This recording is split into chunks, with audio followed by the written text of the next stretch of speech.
అందరి దృష్టి నిజామాబాద్ లోక్సభ సీటు మీదనే ఉందంటే అతిశయోక్తి కాదు. ఎందుకంటే ఆ సీటుకు అంత బలమైన నేపథ్యం ఉంది.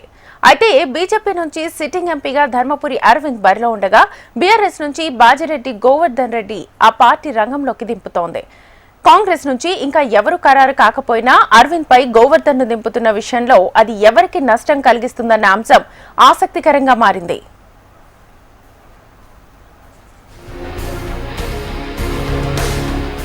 నిజామాబాద్ లోక్సభ నియోజకవర్గంలో ఆసక్తికర రాజకీయ పరిణామాలు చోటు చేసుకుంటున్నాయి.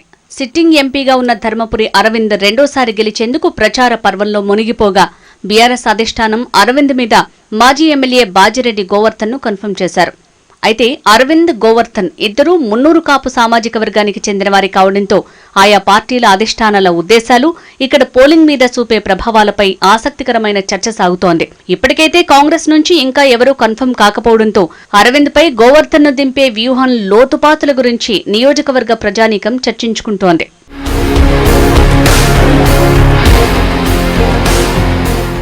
బాజిరెడ్డి గోవర్ధన్ ను బీఆర్ఎస్ అధిష్టానం ఎంపిక చేయటంలోనే సామాజిక వర్గాల సమీకరణను దృష్టిలో ఉంచుకుని జరిగిందన్న అభిప్రాయాలు అరవింద్ శిబిరం నుంచి వినిపిస్తున్నాయి. అరవింద్, గోవర్ధన్ ఇద్దరూ ఒకే సామాజిక వర్గానికి చెందినవారు కావటం వల్ల ఇక్కడ కీలకంగా మారిన మున్నూరు కాపుల ఓట్లు చీలిపోతాయన్న అభిప్రాయాలు వ్యక్తమవుతున్నాయి. అయితే చీలిపోయే మున్నూరు కాపుల ఓట్లు ఎవరివి అన్న చర్చ జోరుగా సాగుతోంది. చీలే ఓట్లు కాంగ్రెస్ వాళ్లవా, బీజేపీ వాళ్లవా అనే చర్చ నడుస్తోంది.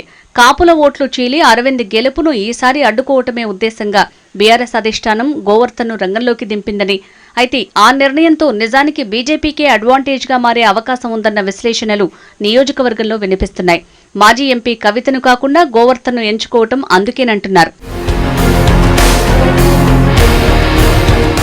బాజిరెడ్డి గోవర్ధన్ 70 సంవత్సరాలకు పైబడ్డ నాయకుడు. ఆయన రాజకీయ జీవితంలో ఎక్కువ కాలం కాంగ్రెస్ లోనే ఉన్నారు. ఆయనకు ఉన్న రాజకీయ సంబంధాలన్నీ ఎక్కువగా కాంగ్రెస్ తోనే అనేది బహిరంగ రహస్యంగా చెప్పుకుంటారు. ఇటీవల అసెంబ్లీ ఎన్నికల ఫలితాల నేపథ్యంలో బీఆర్ఎస్ ప్రాభవం గణనీయంగా పడిపోయింది. దీంతో ఈయనకు గల కాంగ్రెస్ సంబంధాల వల్ల కాంగ్రెస్ లో ఉన్న మున్నూరు కాపు ఓట్లు, అలాగే కాంగ్రెస్ సాధారణ ఓటు బ్యాంకు చీలే అవకాశం ఉందని, దానివల్ల కాంగ్రెస్ కే తీవ్రమైన నష్టం కలుగుతుందన్న అభిప్రాయాలు వినిపిస్తున్నాయి.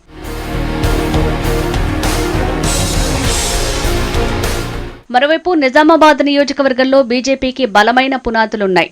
దానికి అదనంగా ఇప్పుడు దేశంలో మోడీ హవా నడుస్తున్నందున యూత్, సామాన్యుల ఓట్లు భారీ సంఖ్యలో బీజేపీ వైపు మరలుతాయన్న అభిప్రాయాలు వినిపిస్తున్నాయి. బీజేపీ సిద్ధాంత బలిమితో నడిచే పార్టీ గనుక ఆ పార్టీ ఓట్లు చీలిపోయే పరిస్థితే ఉండదని, బాజిరెడ్డి గోవర్ధన్ పూర్వాశ్రమ ప్రభావం చేత చీలిపోయేవి కాంగ్రెస్ ఓట్లేనని కమలం శిబిరంలో ఆనందం వ్యక్తమవుతోంది. మరోవైపు నిజామాబాద్ లో బీజేపీ గత 6 ఏళ్లలో సంస్థాగతంగా బాగా బలపడింది. బలమైన నాయకుల చేరికలతో గత ఎన్నికల్లో బాజిరెడ్డికి ధీటుగా మున్నూరు కాపు నాయకుడు, జిల్లా అధ్యక్షుడు దినేష్ కులాచారి నిర్వహిస్తున్న పాత్ర అరవింద్ కు బాగా కలిసొస్తుందన్న అభిప్రాయాలు వినిపిస్తున్నాయి. మొత్తానికి బీజేపీ ఓటు బ్యాంకు చీల్చే ఉద్దేశంతో బీఆర్ఎస్ అధిష్టానం బాజిరెడ్డి గోవర్ధన్ ను బరిలోకి దింపినా అందులో సక్సెస్ అవటం అంత ఆషామాషి కాదన్న వ్యాఖ్యలు సర్వత్రా వినిపిస్తున్నాయి. అందువల్ల గోవర్ధన్ ఎంపిక అనేది అరవింద్ కు ప్లస్ పాయింట్ గా మారుతుందన్న బలమైన వ్యాఖ్యలు వినిపిస్తుండటం విశేషం.